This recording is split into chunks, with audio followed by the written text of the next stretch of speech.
রূপকথার কোনো স্বপ্নের রাজ্যে দাঁড়িয়ে আছি। হ্যাঁ, ঠিকই বলেছ, কোনো রূপকথার স্বপ্নের রাজ্যেই দাঁড়িয়ে আছি। কত সুন্দর আমার ক্যাম্পাস, তাই না? এখন আছি আমি আমার বিশ্ববিদ্যালয়ের লেক পাড়ে, গোপালগঞ্জ সায়েন্স অ্যান্ড টেকনোলজি ইউনিভার্সিটির লেক পাড়ে এটা। এবং এখানে যে গোল্ডেন লাইটটা দেখতে পাচ্ছ, এটা হলো আমাদের জিএসটিওর গোল্ডেন লাইট, এবং এটাই আমাদেরকে আলোকিত করে তুলছে ভেতর এবং বাহির থেকে, আমাদেরকে প্রকৃত মানুষ করে তুলছে এবং আমাদের ভেতরে সুপ্ত প্রতিভাকে বিকশিত করছে। আমাদের ক্যাম্পাসটা অনেক বেশি সুন্দর। C the beauty of GSTU। বিশ্ববিদ্যালয় শুধু একটি প্রতিষ্ঠান নয়, বিশ্ববিদ্যালয় এমন একটি জায়গা যেখানে আমরা নতুন বন্ধনে আবদ্ধিত হই, নতুন কিছু শিখি প্রতিদিন এবং নিজেকে আরও বেশি করে চিনতে পারি।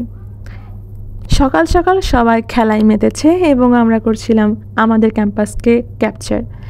সবাই শরীরচর্চা করছে, সুন্দর একটা পরিবেশ আমার ভার্সিটির। কি বলো তোমরা? কমেন্ট করে জানাও। আমি দাঁড়িয়ে আছি এখন আমার ভার্সিটির মেডিকেলের পাশে। সেই সাথে বিএনসিসি প্লাটুন এবং রোভার স্কাউটদেরও এখানেই প্রশিক্ষণ দেওয়া হয়, এবং বাকি সবই টিচার্স রুম। পেছনে যে বিল্ডিংটা দেখতে পাচ্ছেন ওইটাও টিচার্স রুম, এবং এই রাস্তা দিয়ে সোজা হেঁটে গেলে মেয়েদের হল। আমাদের বিশ্ববিদ্যালয়ে মেয়েদের জন্য হল আছে দুইটা, একটা বঙ্গমাতা হল এবং শেখ রেহানা হল। এত সুন্দর প্রকৃতির মাঝেই বেড়ে উঠছে আমাদের প্রত্যেকটি শিক্ষার্থী। এখন আমি যেখানে দাঁড়িয়ে আছি এটা হলো আমাদের ছেলেদের হলের পেছনের একটা মাঠ, যেখানে মূলত আমাদেরকে একটা র্যাক দেওয়া হইতো। আমরা এখানে বসে যে কি পরিমাণ র্যাক খাইছি, এখন সব কিছুই স্মৃতির পাতায়। সত্যি কথা বলতে বিশ্ববিদ্যালয়ের র্যাক জিনিসটা অনেক খারাপভাবে পোর্ট্রেট করা হয়, কিন্তু একটা লিমিটেশন অনুযায়ী যখন আপনি সেকেন্ড ইয়ারে উঠবেন বা থার্ড ইয়ারে উঠবেন তখন আপনি বুঝতে পারবেন যে র্যাগ এমন একটা জিনিস যেটা আপনাকে বিশ্ববিদ্যালয়ের যে এক্সপিরিয়েন্সটা আছে সেটা আরও ফার টাইম বেটার করে ফেলে। কারণ আপনি এর মাধ্যমেই সিনিয়রদের সাথে আপনাদের সম্পর্কটা ভাই বোনের থেকেও বেশি হয়ে যায়। আর এখন আপনারা যেটা দেখছেন এটা হলো আমাদের মাননীয় ভিসি স্যারের বাসা। মোটামুটি এখানে বসে সবাই ছবি তুলছে এক্সেপ্ট মি হয়তো বা। এখন আমি ছবি তুললাম আজকে, আর এখন আমি যেখান দিয়ে হাঁটছি এটা হলো আমাদের ছেলেদের হলের সামনের রাস্তাটা। অনেক সুন্দর, সত্যি বলতে রাতের জিএসটিও কিন্তু আরও বেশি সুন্দর। মাঝে মাঝে আমরা রাতে ওয়াকিংয়ে বেরোই সবাই মিলে, বেশ ভাল লাগে। এখন আপনারা যেটা দেখতে পাচ্ছেন সেটা হলো শেখ রাসেল হলের সামনের একটি দৃশ্য। আগে যখন অনেক বেশি ফরেন স্টুডেন্টরা আসতো তখন ফরেন স্টুডেন্টদের জন্য ছিল, কিন্তু যেহেতু এখন দেশের পরিস্থিতি খুব একটা ভালো না, ফরেন স্টুডেন্টরা খুব একটা আসে না, এখন সবাই থাকে। এবং এই যে কুকুরগুলো দেখছেন না, এরা কিন্তু এক একটা কুকুর না, সিনিয়র।